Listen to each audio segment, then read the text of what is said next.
Hi, I'm Megan Geis from Bellevue East, and I will be performing a piece called Constellations. By the power of rock! The power of rock!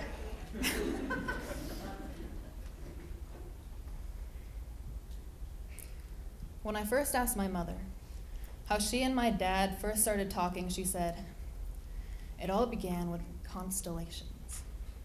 You see, my dad is a quiet person, but once you strike a chord with him, once you show him that you understand, he can talk for hours. She asked him about the constellations, asked him where the Big Dipper was, asked him to point out Orion's belt. And from that day on, they never looked back. They were bonded together by seemingly useless information, but it was the stars that brought them together, and if that doesn't sound like fate, I don't know what does. I once asked her, when was the first time she told him she loved him? She said she whispered it in French, "Je t'aime," because she was too afraid to say it out loud. I guess some things just happen. But sometimes it's more about the implications of love is a word we don't say in my house.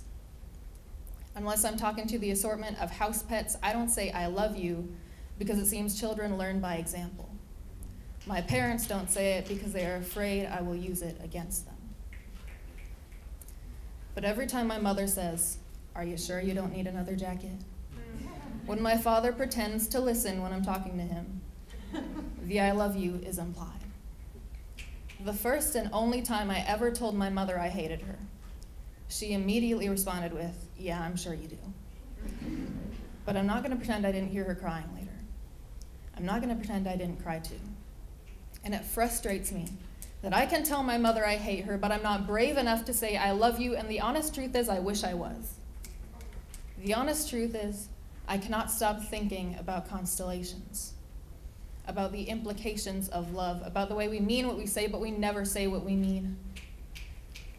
But I like to think, on that night, under that map of stars, they said everything they ever wanted to say to each other. I hope he told her, none of the other girls understood, that he'd been looking for someone whose broken parts squeak at the same frequency. I hope she told him how much she'd hoped for him, how long she'd been loving him from afar. I hope they were scared. I hope they were nervous. I hope they said it anyway, forever stitching the stars together. And the honest truth is, ever since my mother told me that story, I have been fascinated by constellations, by the implication that I am a collaboration of constellations, by the notion that from Earth, stars look like tiny dots of light, but you still get the implication that somewhere a fire is burning.